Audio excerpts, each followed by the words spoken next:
So today, YouTube, I'm going to do a quick comparison of two guitars from the same era.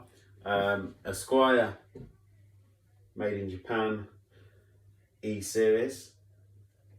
It begins with E7, so technically that should say it's made in 1987, but the E series could be from 1984 to 1987.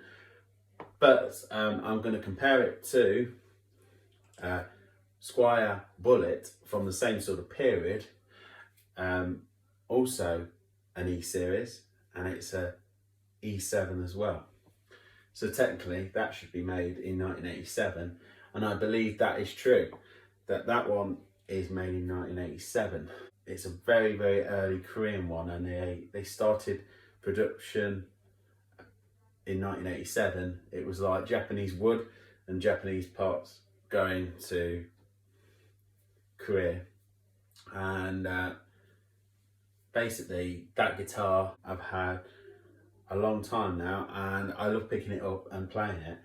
And I bought a Japanese E series Strat, which everybody hypes about them. They get a lot of hype, and they're worth a lot of money now because of collectors, basically. So I wanted to do a video on both guitars. Now, before I do the comparison, I just want to tell you it's not quite a fair comparison because my Squier Bullet, the red 80s one, Strat style guitar, is slightly smaller, I guess, so that might affect tone a little bit. I don't know, but this video will be interesting to see what you guys think. And also the strings on the Bullet, the red Bullet, are old. They're not new now, they've been used a bit, so they're not brand spanking new. But the white one, the strings are really new, and they're slightly thicker gauge as well. They're 11 to 54. The Bullet is 11 to 49 guitar strings. Yeah, you know, they both have full-size blocks. You know, the red one has Goto Fender machine heads. The white one has normal Goto machine heads. Without going inside the guitars, comparing which Japanese switch is which, I'm not going to do all that. But all I know is that the red one is completely original, and it's a great guitar, and the white one is completely stock as well. Let's compare them. Yeah, they have the same sort of pickups in them, you see, because the bar magnet pickups, which some people love them, some people hate them, and they change them out. Let's get into it and see which one you like the best. So I've got the Squier E series. It's either made in, I think it's made in Korea. It's like a crossover. It's a E series, but basically, anyway, it's a great guitar, and I just want to compare it to that Japanese E series because they get a lot of hype. So middle position, volume's exactly the same, tones right up. It's all exactly the same as the white E series.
Right, my honest opinion, now we've done the comparison on the two guitars.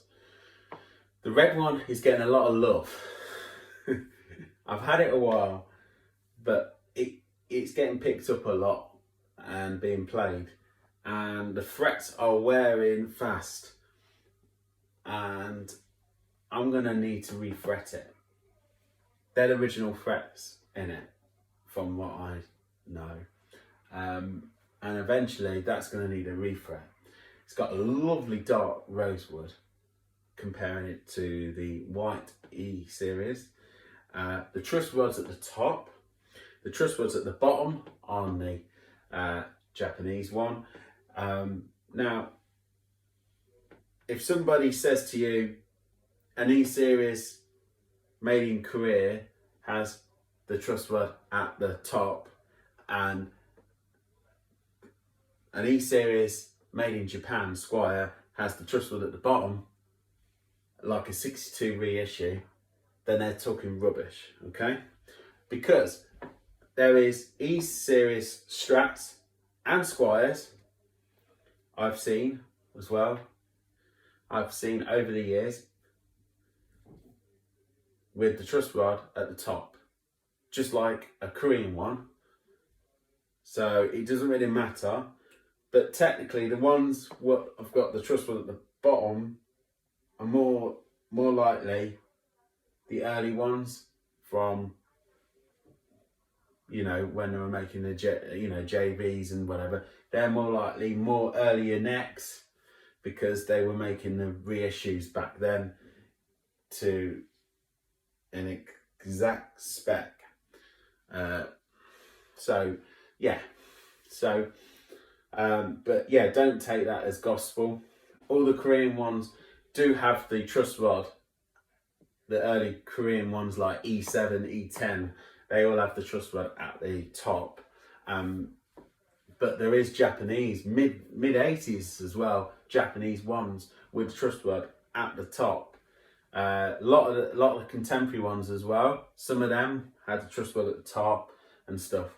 Anyway, so they just used whatever was available at the time, the parts. The white one's got thicker strings on, as I said at the start of the video. The red one's got 1149. They need, it needs new strings, the red one. From playing, also,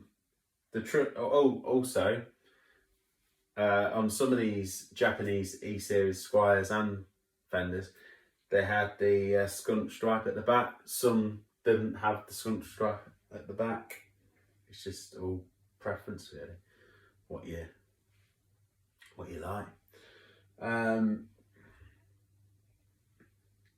Anyway, my favourite out of the guitars, believe it or not, from a playing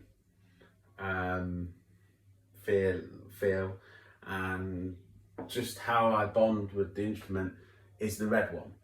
I prefer the red one. There's just something about it which just feels great in the hands and everything. But some players might like the white one. But I wanted to do this comparison to see if there's any tonal difference. Probably it'd be interesting to see if there would be any tonal difference in the red one if it had new strings on. Sound wise though, I think probably they're very similar. But again, it's not a real fair, it will never be a real fair comparison, because the bullet is slightly smaller, so it's going to give you a slightly different tone anyway. I think my favourite is the red one. Not because of the colour.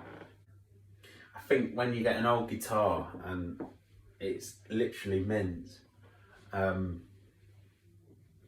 it's almost like a sign of why is it so mint, if you get me.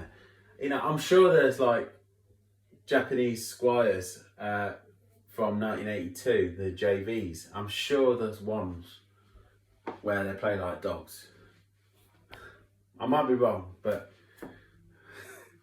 probably rare to get a bad Japanese Strat.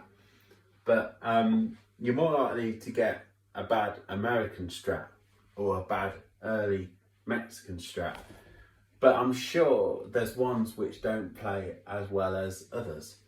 I was reading an article once. Ainsley listener, he said that he absolutely loves his Japanese Strat from 1988, and he says he swears that there's you know, there's bad ones out there as well. There's bad Japanese Strats. I have played some in my time, and I thought doesn't blow me away as much as some others. Yeah, I played some Korean ones as well like that as well, and I've also played some Korean ones which are absolutely outstanding. I played a Squier 2 once, red one.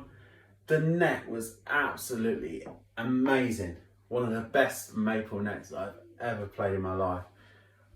But the guitar, the body was plywood. It was laminated, but it just sounded so good. Even with the cheap pickups, it just sounded really, really good.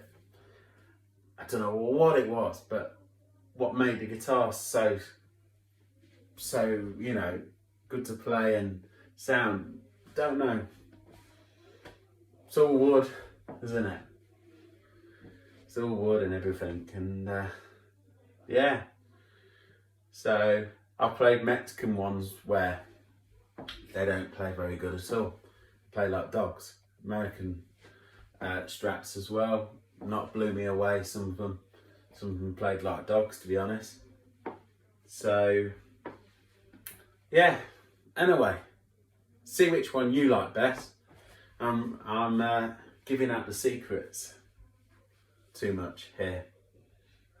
Basically, never look at the price of an instrument.